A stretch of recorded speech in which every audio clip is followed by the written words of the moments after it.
Capítulo 14. Não mais consciência de pecado. Uma das coisas que me ensinaram durante meus anos de formação como cristão era que eu tinha de sondar meu coração à procura de pecados antes de adorar o Senhor. Disseram para eu curvar minha cabeça e procurar por pecados em meu coração. Então, cada vez que eu fazia isso, me sentia como se estivesse entrando num depósito escuro e cheio de teias de aranha. Eu me via espreitando à volta e procurando por todos os meus pecados, com uma pequena lanterna. E quanto mais eu procurava, mais me sentia indigno para adorar o Senhor. Quanto mais eu sondava, mais encontrava e começava a me sentir condenado e indigno, até mesmo para pensar que era qualificado para entrar em sua santa presença. Assim, em lugar de ser mais consciente do amor do meu Salvador, tornei-me mais e mais consciente de mim mesmo, mais consciente de meus pecados, impurezas, culpa, indignidade. Inicialmente eu levantava minhas mãos e estava pronto para louvar e adorar a Deus, mas quanto mais eu procurava em meu coração por pecados, minhas mãos se mantinham abaixadas com tristeza e minha cabeça baixa em desapontamento. Como eu podia adorar a Deus? Como poderia ter a coragem e a ousadia de entrar em sua corte real com louvor? Venha a Ele como você está.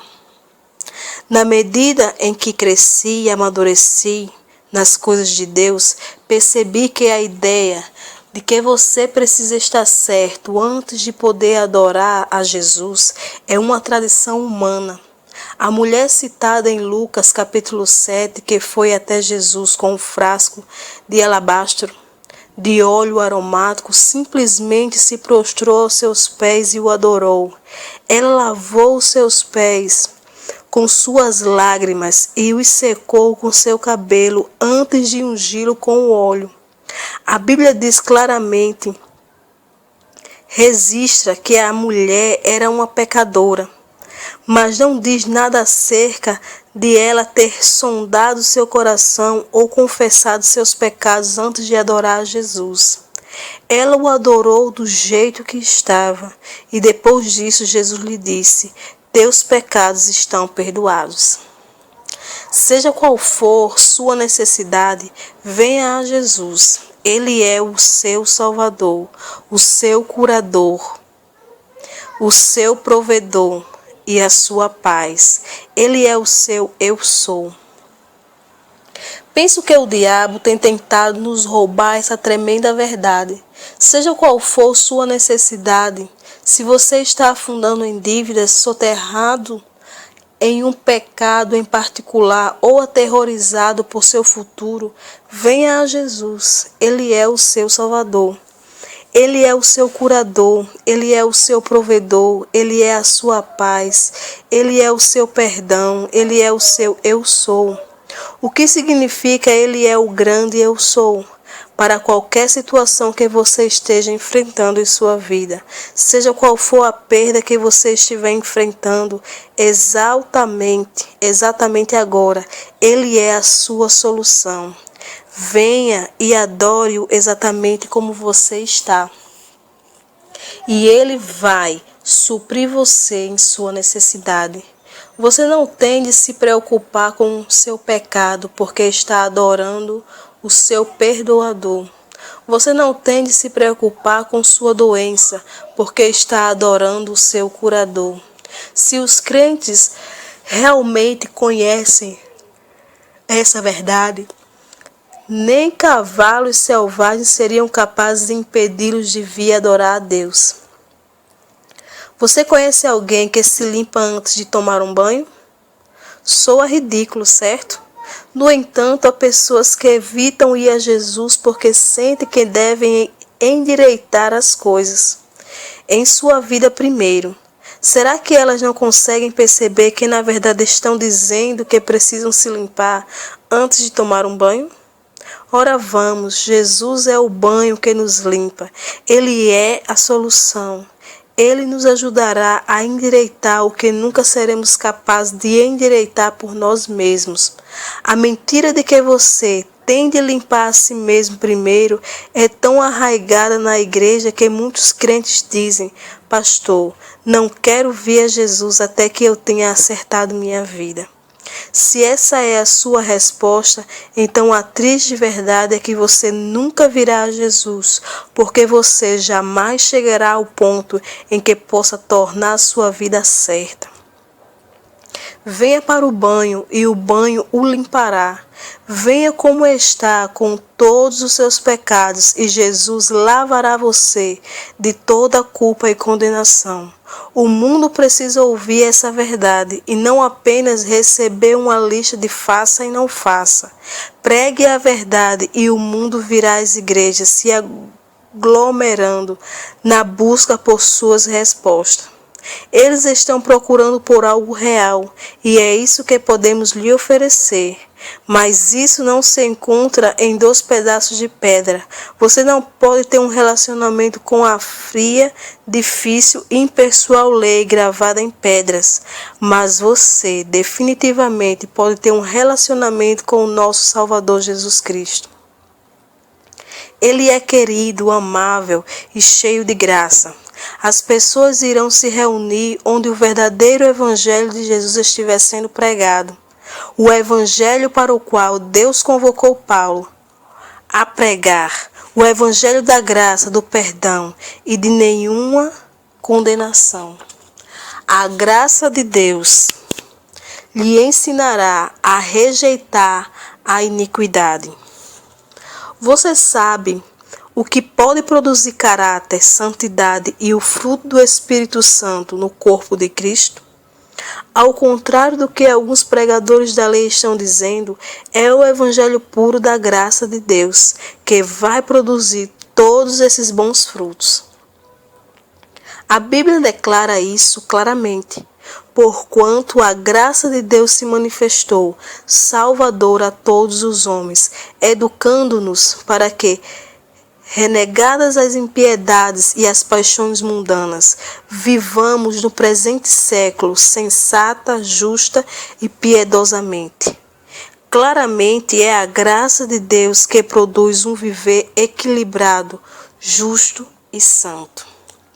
A graça não é um ensinamento, não é uma doutrina, não é um tópico da grade de ensino da escola bíblica. Graça é uma pessoa e seu nome é Jesus. O que eu amo em pregar o evangelho da graça é que a palavra de Deus está sempre sendo pregada em seu contexto. Honestamente, não entendo como os oponentes da graça ainda podem ensinar dentro do contexto das Escrituras. Não é a lei de Deus que surgiu para ensinar o homem sobre como rejeitar a iniquidade e o desejo mundano. No entanto, isso é o que você ouve sendo pregado o tempo todo. É tempo de enfatizar o que a Bíblia enfatiza.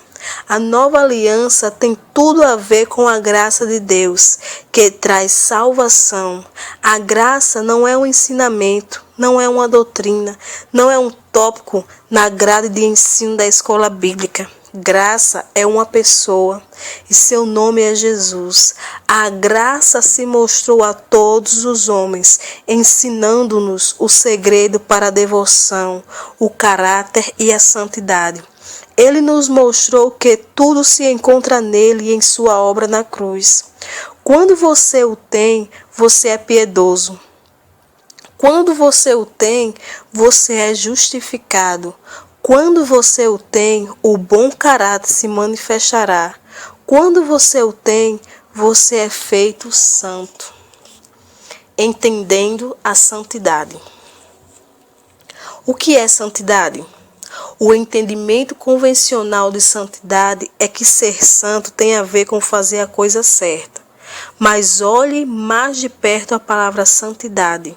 No original grego, e você descobrirá que é a palavra bagiasmos, que significa separação para Deus. Portanto, ser santo significa que você foi separado, foi tornado diferenciado do restante do mundo de incrédulos. Na antiga aliança, quando Deus separou os filhos de Israel do mundo, ele os preservou das pragas enviadas contra o Egito. Deus cuida dos seus. Na antiga aliança, ele supriu os israelitas e os protegeu porque eles foram santificados e separados para ele pelo sangue de bois e de bodes. Imagine então o que ele fará por nós na nova aliança, que somos santificados e separados por Deus para sempre pelo sangue do sacrifício eterno de Jesus Cristo. Isso significa que mesmo o mundo enfrentando uma crise financeira, nós fomos santificados pelo sangue de Jesus. Teremos mais que o suficiente em nossas despensas.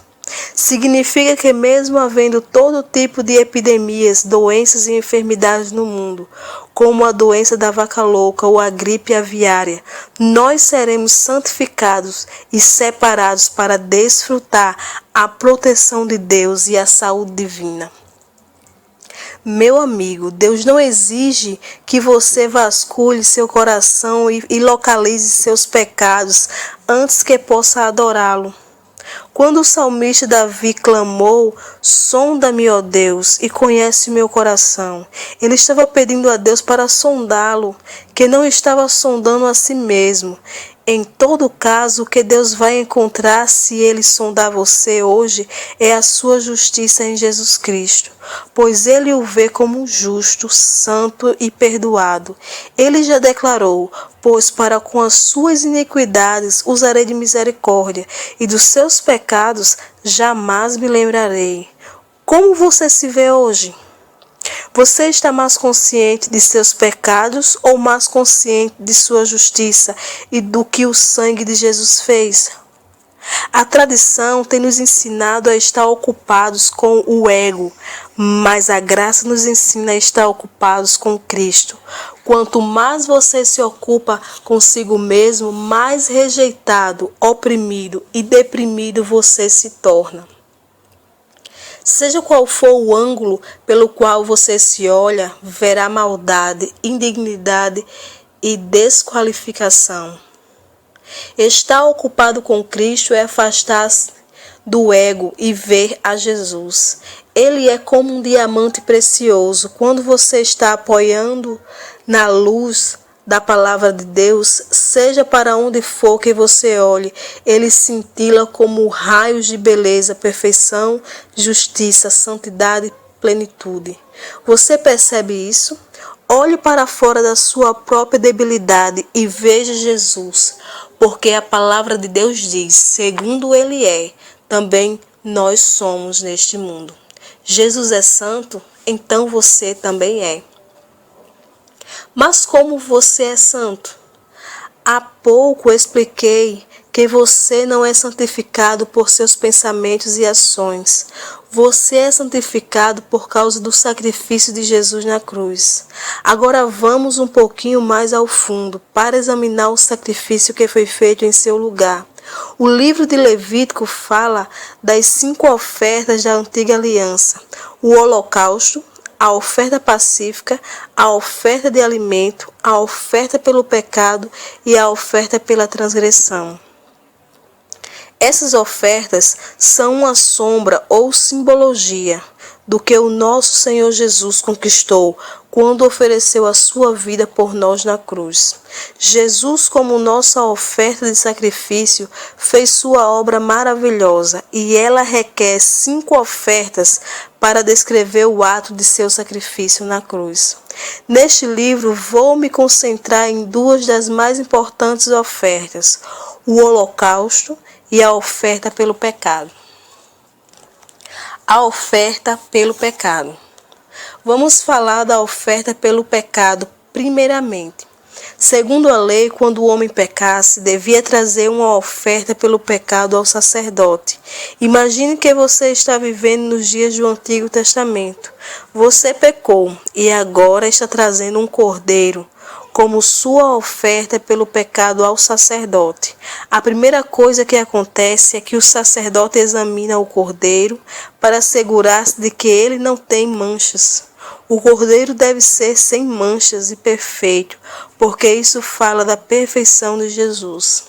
Ele não conheceu o pecado e não cometeu pecado. Ele é o verdadeiro cordeiro sacrificial sem manchas.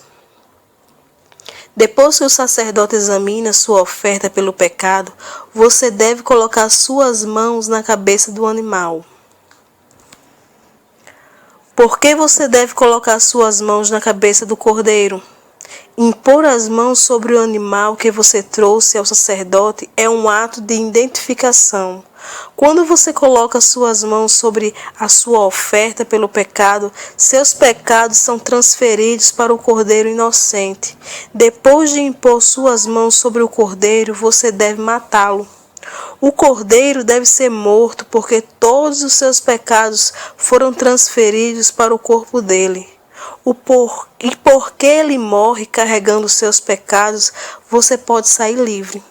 Do mesmo modo, Jesus teve de morrer na cruz com os seus pecados para que você pudesse ser livre deles. Ele não foi assassinado, ele veio para derramar sua vida por você e por mim. Ele escolheu se tornar nossa oferta pelo pecado na cruz. É por isso que quando João Batista viu a Jesus, ele disse: Eis o Cordeiro de Deus que tira o pecado do mundo. E é por isso que o apóstolo Paulo disse: aquele que não conheceu o pecado, Deus o fez pecado por nós, para que nele fôssemos feitos justiça de Deus. Você sabe o que isso significa, meu amigo?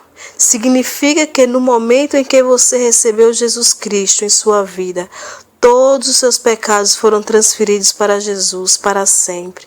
Jesus morreu em seu lugar. E como sua oferta pelo pecado, para que você pudesse sair livre. Que Salvador maravilhoso nós temos! Pelo sacrifício de Jesus, você é aperfeiçoado para sempre, a cada dia, pelo resto de sua vida. Mas há uma grande diferença entre a oferta pelo pecado no Antigo Testamento e o sacrifício de Jesus por você na cruz. No Antigo Testamento, o sangue de bois e bodes só podiam prover uma cobertura temporária pelo pecado. Cada vez que o homem falhasse, tinha que oferecer outra oferta pelo pecado.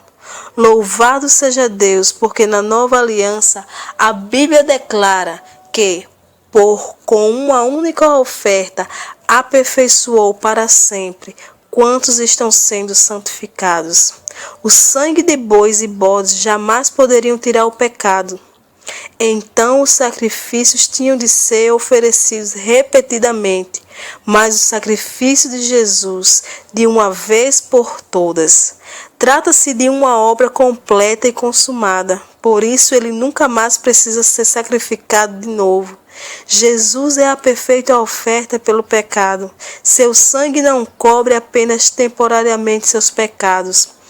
Todos os seus pecados foram removidos permanentemente. Mesmo que você falhe amanhã, Jesus não precisará ser oferecido novamente. Seu sacrifício o aperfeiçoou por quanto tempo? Para sempre. Você é para sempre aperfeiçoado, a cada dia pelo resto de sua vida. O sangue de Jesus permanece continuamente o aperfeiçoando. Você agora está sob a cachoeira de perdão e é santificado perpetuamente. Aleluia! O holocausto. A oferta pelo pecado fala de seus pecados sendo transferidos para o corpo de Jesus na cruz. É por isso que Deus não quer que você esteja consciente de seus pecados hoje. Ele quer que você seja consciente do seu perdão. Vamos dar uma olhada no holocausto agora. O holocausto é lindo, porque enquanto a oferta pelo pecado fala de Jesus assumindo seus pecados em seu corpo, o holocausto fala da justiça de Jesus sendo transferida para você na cruz. Quando você lê o livro de Levítico, percebe que das 5 ofertas, Deus coloca a oferta pelo pecado por último e o holocausto em primeiro lugar. O homem coloca na ordem contrária. Primeiro nós vamos a Deus com todos os nossos pecados. Depois todos os nossos pecados são julgados como uma oferta pelos pecados na cruz de Jesus. Não há nada de errado com essa ordem, mas Deus não espera que paremos aí. Ele quer que saibamos que Jesus não apenas morreu por nossos pecados, mas também morreu como nosso holocausto para nos tornar agradáveis, justos e favorecidos diante dele. É por isso que quando o holocausto é oferecido, ele sobe como aroma agradável ao Senhor. Não há aroma agradável na oferta pelos pecados. O aroma agradável do holocausto fala da beleza, da perfeição e da amabilidade de Jesus para com o Pai. Provavelmente esta é a primeira vez que você está ouvindo tudo isso. Então me deixe reiterar a diferença. A oferta pelos pecados fala de nossos pecados sendo transferidos para Jesus, ao passo que o holocausto fala da posição de dignidade de Jesus diante de Deus, sua aceitação e o prazer de seu Pai nele sendo transferidos para você. Hoje Deus favorece você exatamente da mesma maneira que favorece seu Filho Jesus. Infelizmente, há crentes hoje que entendem que foram só perdoados, não entendem que foram feitos igualmente justos pela cruz de Jesus. Por causa disso, eles têm se permitido ficar sob condenação. Se isso o descreve, então se alegre. Deixe que a verdade que Deus o vê vestido com a justiça de seu Filho, porque Jesus se tornou seu holocausto na cruz. Liberte você hoje de toda culpa e condenação. Se você acredita que não merece o sucesso, mas merece ser punido inconscientemente, pune a si mesmo e se leva a falhar. A autocondenação é destrutiva. A razão pela qual alguns crentes estão doentes, deprimidos e oprimidos é que, em lugar de serem conscientes de sua justiça em Cristo, eles têm pecado em sua consciência. No momento em que pecam, inconscientemente sentem que alguém, geralmente eles mesmos, devem pagar por isso. Se isso descreve você, então preste atenção, porque vou lhe dizer o que acontece quando você é consciente de seus pecados, em lugar de ser consciente de seu perdão e justiça. Quando a condenação o domina, sua mente e corpo começam a dizer: ele quer se punir, então vou fazer pagar. Seu corpo responde a essa necessidade de punição e você pode começar a desenvolver depressão e doenças em seu corpo. Muitos crentes estão doentes hoje, não por causa do pecado, porque o pecado já foi punido no corpo de Jesus, mas por causa da condenação. Em capítulos anteriores, analisamos a condenação do acusador, mas agora estou falando com você sobre a autocondenação e seu desejo inconsciente de impor punição a si mesmo quando você sabe que pecou. Meu amigo, a autocondenação é destrutiva.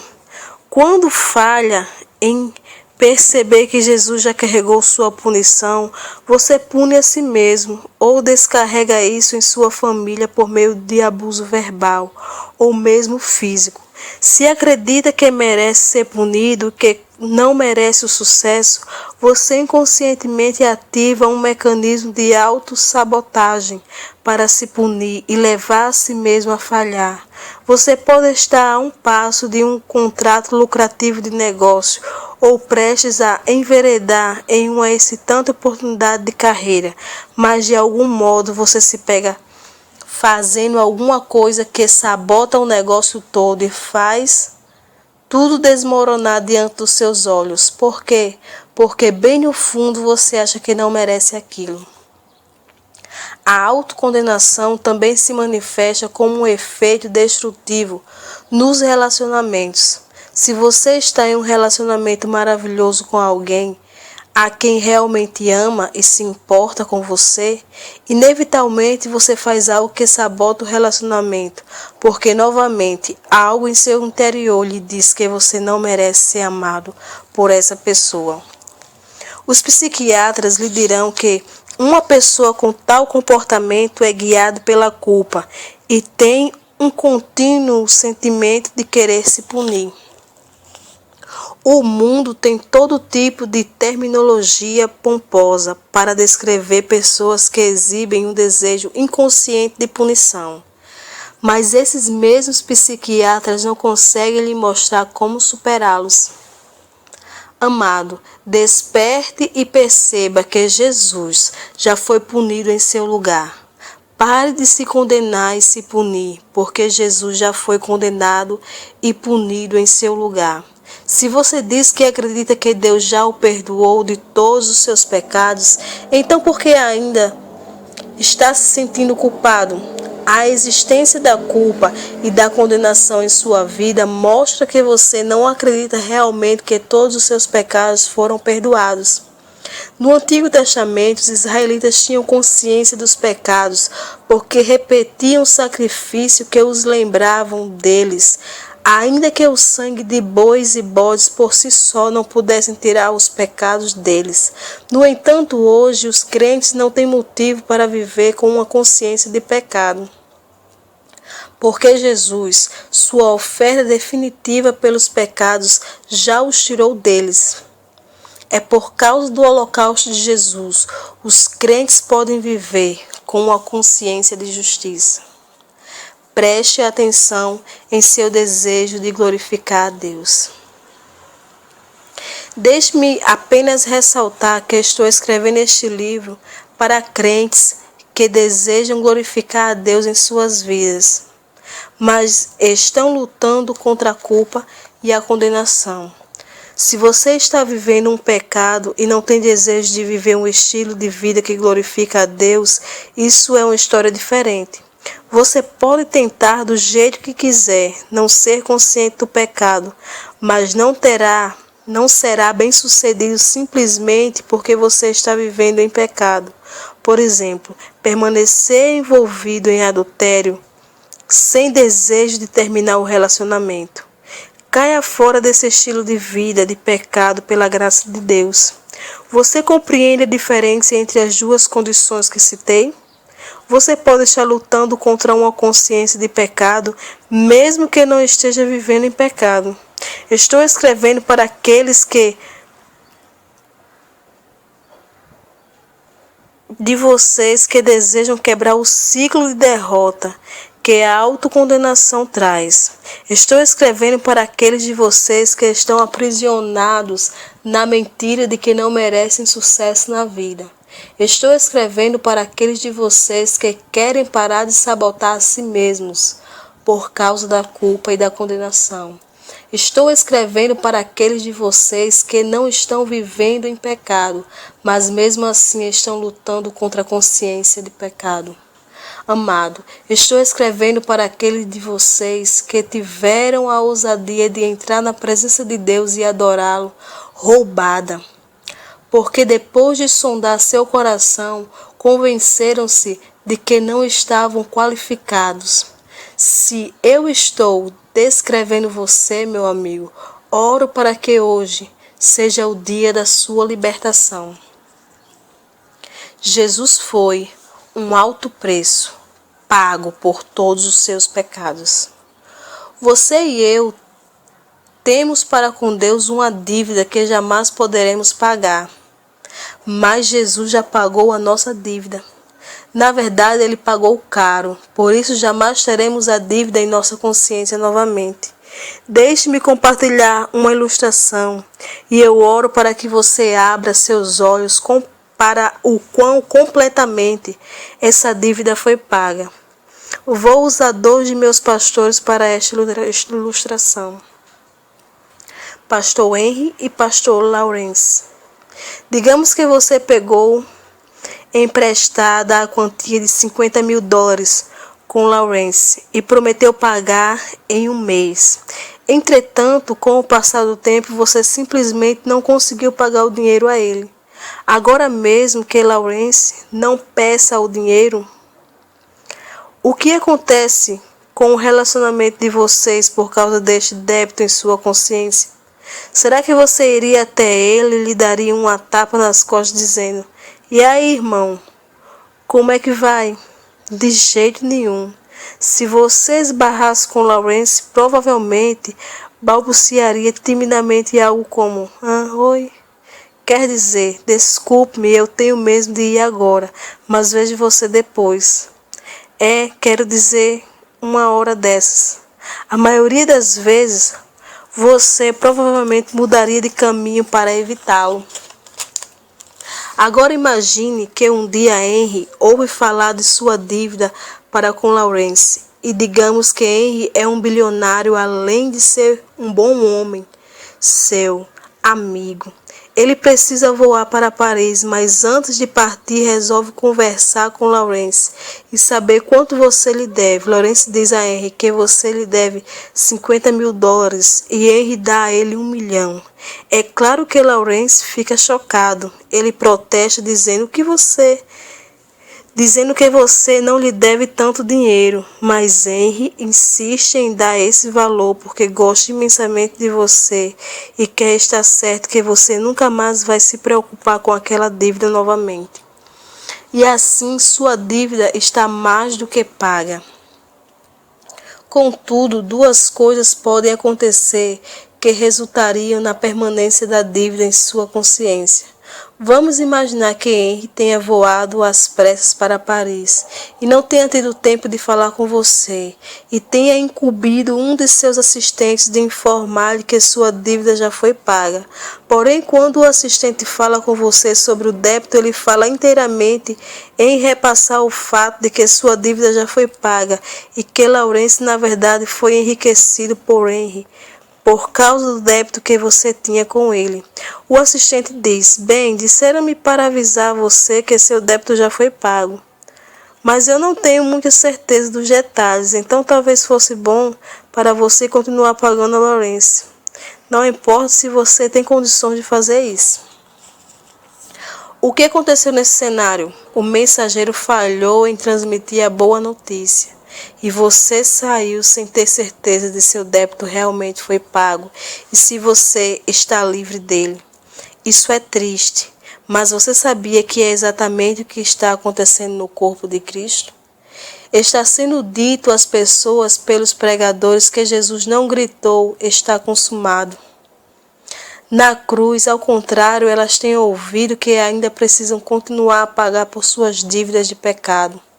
Deixe-me perguntar-lhe: quando você termina de pagar o empréstimo que fez para comprar sua casa, ainda precisa fazer os pagamentos mensalmente?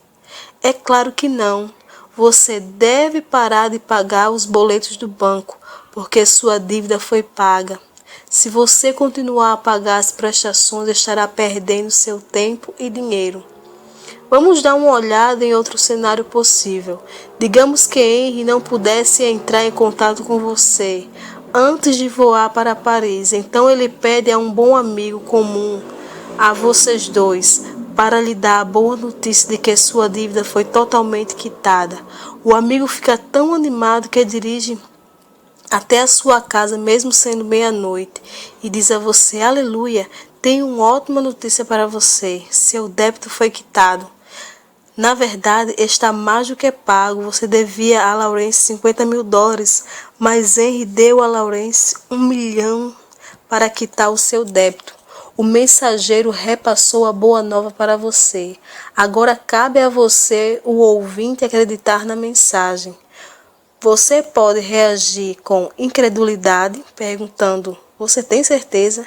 Eu tive essa dívida por tanto tempo e agora você está me dizendo que ela está totalmente quitada? Você está zombando da minha cara?" ou você pode gritar aleluia e se alegrar por causa desse presente imerecido de Henry que quitou o seu débito completamente. Quando o mensageiro transmite a boa nova, depende de você acreditar ou não na mensagem. Deixe-me perguntar algo. Se você não acreditar nessa boa nova, o seu débito ainda estará quitado?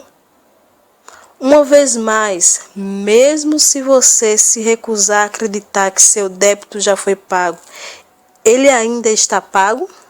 Sim, sua descrença não muda o fato de que seu débito já foi completamente pago.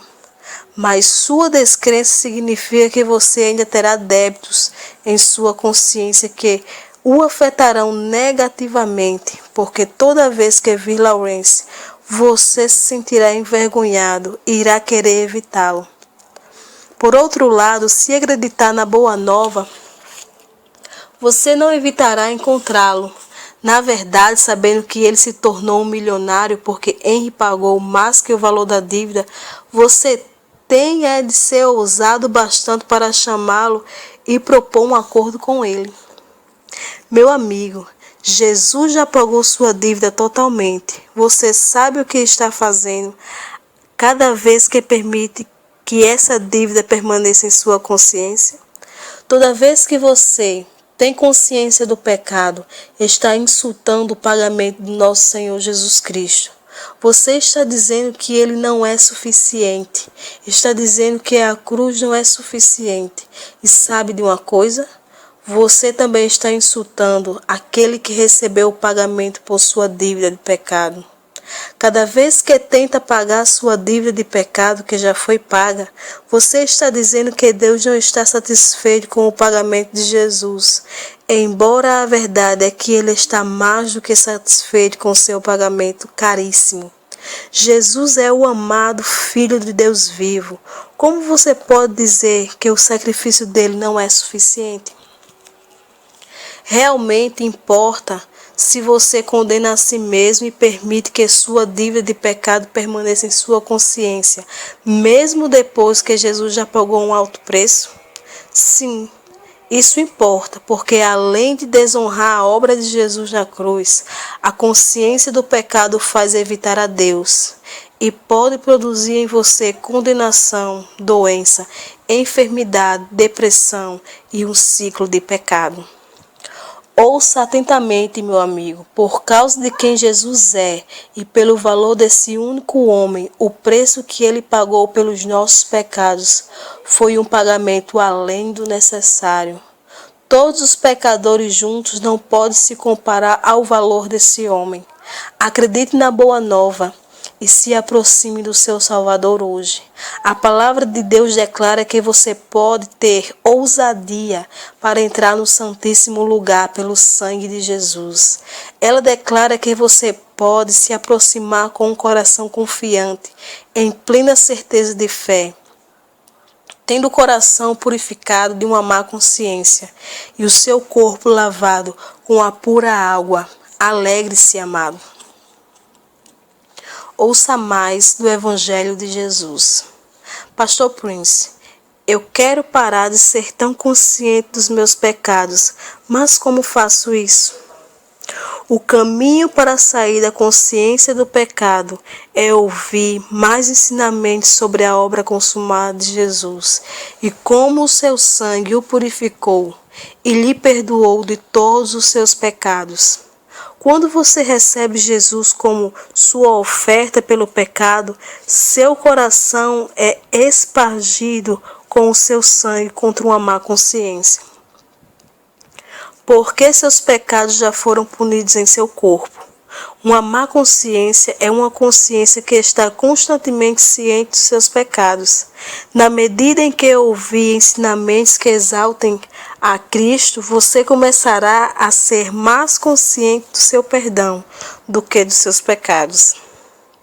É no momento em que parar de carregar a consciência do pecado e a condenação em sua mente e coração, você será lavado com a água pura da palavra de Deus, a qual começará a afetar seu corpo físico, e trazer cura a cada parte que não estiver bem. Alguns cristãos não são capazes de receber a cura porque não são capazes de receber o perdão. Eles ainda estão conscientes do pecado e duvidam de seu perdão. Acreditam que Deus deve ter perdoado seus pecados passados, mas não os pecados de sua vida inteira. Deus sabe que as pessoas precisam da segurança de que seus pecados estão perdoados, antes que recebam a cura em seus corpos. Então a Bíblia torna isso muito claro. Salmo 103, quando o salmista lista os benefícios vindos do Senhor, começa com quem perdoa todas as suas iniquidades, antes de acrescentar quem cura todas as tuas enfermidades. Quando o homem que sofria de paralisia foi baixado através do telhado e colocado diante de Jesus, o que Jesus disse a ele? Filho, os teus pecados estão perdoados. Antes de dizer para se levantar, tomar seu leite e ir para casa. Seus pecados estão perdoados. Amado, pare de se punir e se condenar. É hora de receber livremente seu milagre de Deus. Mas eu pequei. Como pode não haver punição para o meu pecado? Não nego que o pecado deve ser punido, mas estou declarando a você que todos os seus pecados já foram punidos no corpo de Jesus.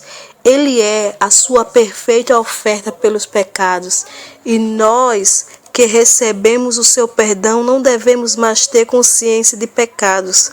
Pare de examinar a si mesmo e de procurar pecados em seu coração.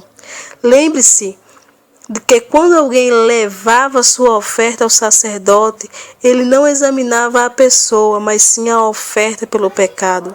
O sacerdote é uma ilustração de Deus. Quando você vai a Deus hoje, ele não examina você, ele examina a sua oferta pelo pecado.